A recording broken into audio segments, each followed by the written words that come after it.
You asked for a D tackle, super knowledgeable. It's like a sponge, try to soak everything up, man. The sky's the limit for him. It's just about just getting his opportunity, which we'll have this weekend and onward. I'm super excited for him, and yeah, he's gonna be a special player. Are those young guys coming to you first, or are you kind of reaching out to them, inviting them to Um, squad to practice with you? it's kind of a mutual thing. Like I was gonna do this stuff regardless, and then they're just interested. Like, oh, what are you doing? And I'm like, hey, come see. And it's kind of thing now, like, yeah, like they already know after practice, and even me and Chris, we get our hands in, we ground, we do a little extra conditioning. It's like I said, it's just, you got to just do a little something because everybody's coming out here doing just the practice. So it's like, all right, what else? You got to put a little extra in. And like I said, they're actually taking the initiative. They're seeing what I'm doing and inquisitive, and I just like, hey, just come on, follow me. What are some of the big questions these young guys have for you? Probably the biggest thing is just how do you sustain playing like 9 years at like a high level, and I was just like I said, explain just you gotta have a routine because that creates consistency. Because you see a lot of guys like a flash in the pan might have one good year and then kind of fizzle out. So it's like how do you create that? It's like just doing the same things every single day, and it's almost like second nature. Like a lot of stuff I do, even rush the passer, it's like I could do it in my sleeves like second nature, but you got to just keep on doing it and doing it. You might see me doing the bags here. Like I'm not running full speed after practice, but just I'm walking, getting my steps right, getting my hand movements right. Because again, like when it's fast bullets, that's when you're just literally just reacting. Your body's just doing what it's trained to do. So just creating those good habits. What does it mean to you that the Browns reached out and wanted you to be part of this? It means a lot, because it's already without me there, that they thought I can come in and add anything. It's just, I appreciate that. And with that, I know that there comes a high standard, and I want to even raise my game to meet that standard. And I know ultimately we want to be the best defense and defensive line in the NFL, so that's the goal. You've been a part of some pretty good defenses. Where does this one stack up right now?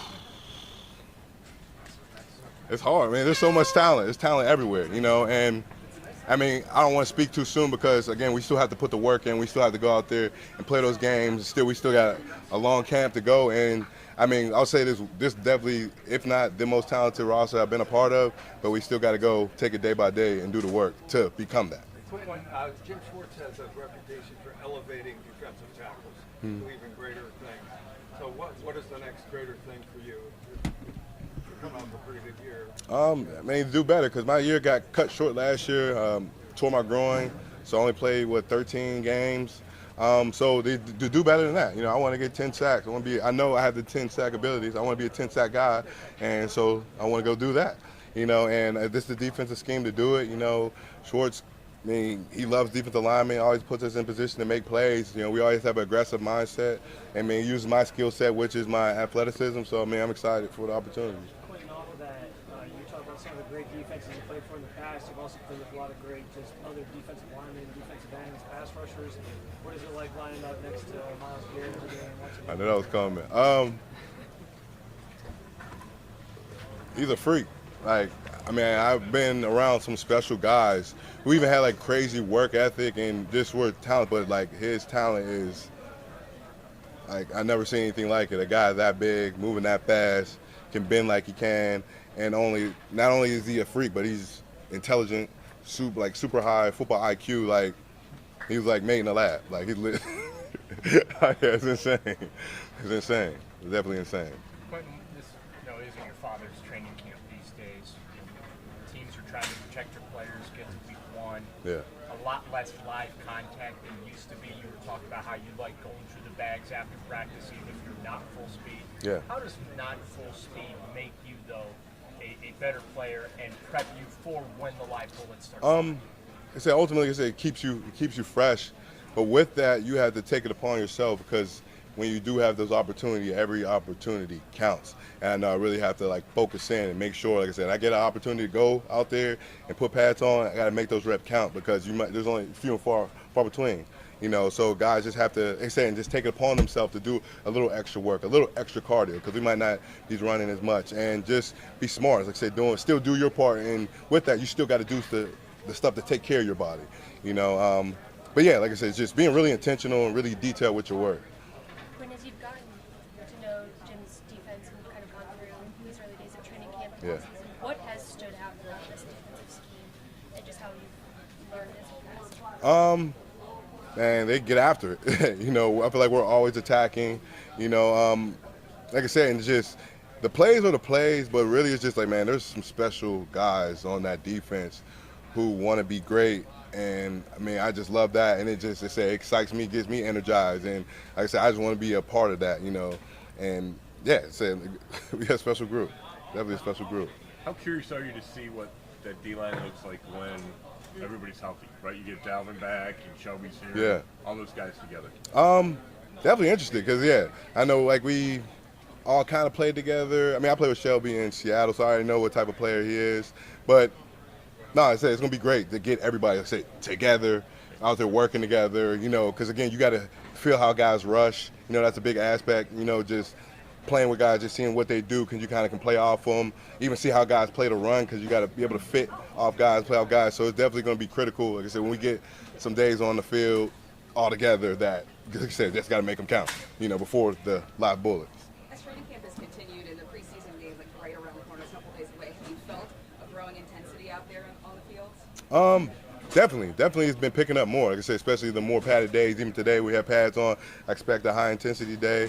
But yeah, I think it's starting to set in. The guys okay, like literally this weekend we're gonna be playing a real game. And again, it takes a different type of mindset. For those games you gotta click in because for a lot of guys it might be their last game. So it's like you gotta prepare accordingly. You only get a few ops, so you gotta make them count. Good. Thanks, guys. Thank you. Have a great one.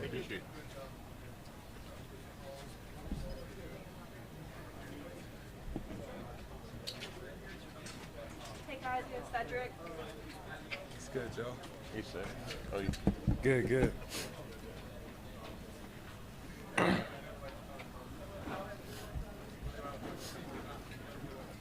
So how do you think camp's been going for you so far?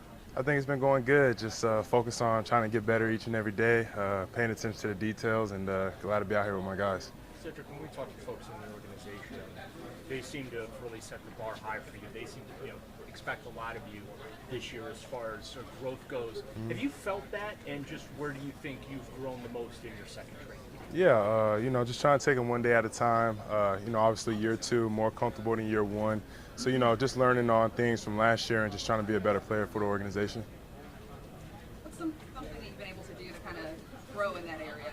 Learning the playbook and feeling more comfortable with what you're doing out there. Are there steps that you've taken to try to get in a more comfortable place this year? Yeah, I think just honestly, just talking to the quarterbacks more, talking to the older guys, and, just getting those reps obviously helps. So, year 2, just trying to, do better. When you look back at that rookie year, what were you maybe most proud of and then said, I really need to work on this? Yeah, for sure. I think I had great effort out there, tried everything. Obviously, I feel like I caught the ball well. And, obviously, things can work on, just making sure I know exactly what to do all the time. And, just making sure, obviously everybody wants more separation, but so we're going to do that. How much Amari and now Jerry Jeudy, what's it been like learning from those two guys? It's been great. Those guys are pros. Just try to pick their brains a little bit and then just try to, watch how they practice, how they go about their business. So, preparation-wise, what did you change this year that now with that year of experience and going through your rookie season, what did you change in terms of preparation this year? Like I said, just trying to be more of a professional, rookie year, you're learning stuff. And not that I didn't do stuff like that last year, but, you just learn, So just learning, actually being in there, getting those game reps, just feel like I'm more comfortable. Ken Dorsey's, come in now. This will be your second offense in as many years here. Just what major differences have you noticed with, Dorsey involved in maybe last year? Coach has been good. He's got a game plan set, the organization does, and I feel like the offense has been clicking. So we're just going to keep on trying to capitalize. So there's reports that the Browns could be one of the teams in on a guy like Brandon Ayuk. If you were to add a guy like that to your room, what do you think that would do? I'm focused on the guys in the room now. Focus on myself and the team. So, I control what I can control. And just to follow up on that, Amari has sort of been involved in those rumors. What has he meant to you as just kind of early in your career? It's meant a lot. Like I said, people don't think Amari really talks a lot. He talks, but just kind of seeing how he goes about his day, being a pro, and just biggest thing, how he's consistent. There's this expectation and hope that we have a full season of Deshaun Watson for the Browns this year, right? For you as a receiver in this offense, what excites you the most about that, and what can we expect if that should happen? Yeah, I'm excited for Deshaun to be back out there. Obviously he got hurt unfortunately last year, but he's looked good. It feels like he's in the right mentality, so I'm excited for him. What does Jameis add to that quarterback room and just that offense, just being around him? Yeah, he brings that energy. He's obviously a vet. He knows the game really well, so he doesn't mind talking to the guys, helping us out, so he brings a lot. You're going against a really good secondary every day in practice. They say iron sharpens iron. How much have those DBs made you a better player going through the drills on a daily basis against them? A lot, actually. Obviously I feel like we have, some of the best DBs in the game. So, just talking to those guys, getting tips, obviously doing those real live reps with them definitely helps. How much confidence, if any, do you get when you make a play like you did at the Greenbrier, or Deshaun hit you for that go route down the sideline for the touchdown? It's always good to score, especially touchdowns. I feel like my confidence is high, but obviously, being in that end zone is cool. Along the lines of there being sort of high expectations for you in year two, just what are some of the things that you're sort of setting for yourself goal-wise? Like, is there certain things that you want to reach or accomplish, or where's your mindset? I'm just taking it day by day, honestly. Kind of said earlier, controlling what I control, and like I said, just trying to be the best player I can for this team. As things intensify in camp, you guys get a little chippy? Do you guys talk to each other, try to hype each other up on both sides of the ball? How do you feel about that, and how's that looking as this camp continues? I'm more of a relaxed personality, but I don't mind, talking or anything like that. So if it comes, it comes. What are you hoping to get out of the upcoming preseason games as you get ready to get yourself kind of in shape and ready for the Yeah, just looking forward to those reps. Like I said, get more comfortable on the field and being on the field with my guys. How has Chad O'Shea helped you grow just over your rookie season and this offseason? Yeah, I think just biggest thing, like we talk about, is consistency. Just being consistent as a receiver, focusing on details and little things. I feel like those are important. Good. Thank you. Thank you. Thank you guys.